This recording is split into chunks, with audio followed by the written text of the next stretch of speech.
on ill health and endurance of suffering. If I may begin with a commonplace remark, spring is gradually disclosing itself. But though it is rounding into summer, when you would expect hot weather, it is kept rather cool and one cannot be sure of it, for it often slides back into winter weather. Do you wish to know how uncertain it still is? I do not yet trust myself to a bath which is absolutely cold. Even at this time, I break its chill. You may say that this is no way to show the endurance either of heat or of cold. Very true, dear Lucilius. But at my time of life, one is at length contented with the natural chill of the body. I can scarcely thaw out in the middle of summer. Accordingly, I spend most of the time bundled up, and I thank old age for keeping me fastened to my bed. Why should I not thank old age on this account?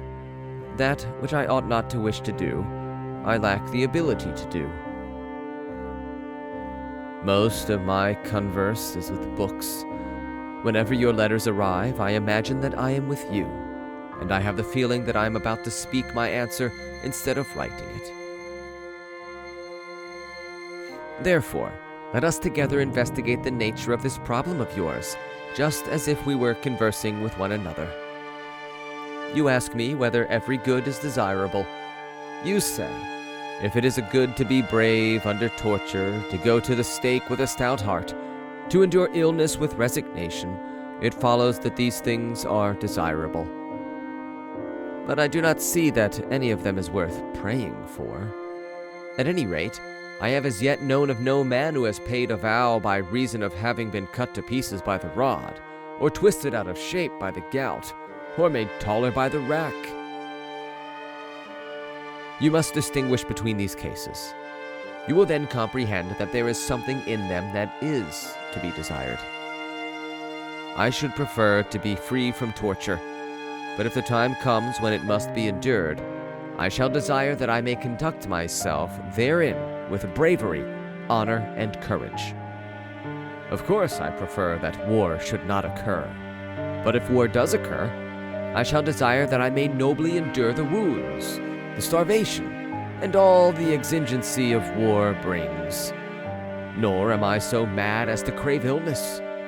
But if I must suffer illness, I shall desire that I may do nothing which shows a lack of restraint, and nothing that is unmanly. Conclusion is, not that hardships are desirable, but that virtue is desirable, which enables us patiently to endure hardships. Certain of our school think that, of all such qualities, a stout endurance is not desirable, though not to be deprecated either, because we ought to seek by prayer only the good which is unalloyed, peaceful, and beyond the reach of trouble. Personally, I do not agree with them. And why? First, because it is impossible for anything to be good without being also desirable. Because, again, if virtue is desirable, and nothing that is good lacks virtue, then everything good is desirable. And lastly, because a brave endurance, even under torture, is desirable. At this point, I ask you, is not bravery desirable? And yet bravery despises and challenges danger. The beautiful and most admirable part of bravery is that it does not shrink from the stake, advances to meet wounds, and sometimes does not even avoid the spear, but meets it with opposing breast. If bravery is desirable, so is patient endurance of torture, for this is a part of bravery. Only sift these things as I have suggested. Then there will be nothing which can lead you astray. For it is not mere endurance of torture, but brave endurance that is desirable. I therefore desire that brave endurance. And this is virtue. But, you say, whoever desired such a thing for himself? Some prayers are open and outspoken, when the requests are offered specifically. Other prayers are indirectly expressed, when they include many requests under one title. For example, I desire a life of honor. Now, a life of honor includes various kinds of conduct. It may include the chest in which Regulus was confined, or the wound of Cato which was torn open by Cato's own hand, or the exile of Rutilius, or the cup of poison which removed Socrates from Gaul to heaven. Accordingly, in praying for a life of honor, I have prayed also for those things without which, on some occasions, life cannot be honorable. O thrice and 4 times blessed were they, who underneath the lofty walls of Troy met happy death before their parents' eyes. What does it matter whether you offer this prayer for some individual, or admit that it was desirable in the past? Decius sacrificed himself for the state. He set spurs to his horse and rushed into the midst of the foe, seeking death. The second Decius, rivaling his father's valor, reproducing the words which had become sacred and already household words, dashed into the thickest of the fight, anxious only that his sacrifice might bring omen of success, and regarding a noble death as a thing to be desired. Do you doubt, then, whether it is best to die glorious in performing some deed of valor? When one endures torture bravely, one is using all the virtues. Endurance may perhaps be the only virtue that is on view and most manifest, but bravery is there too, and endurance and resignation and long-suffering are its branches. There, too, is foresight. For without foresight, no plan can be undertaken. It is foresight that advises one to bear as bravely as possible the things one cannot avoid. There also is steadfastness, which cannot be dislodged from its position, which the wrench of no force can cause to abandon its purpose. There is the whole inseparable company of virtues. Every honorable act is the work of one single virtue, but it is in accordance with the judgment of the whole council.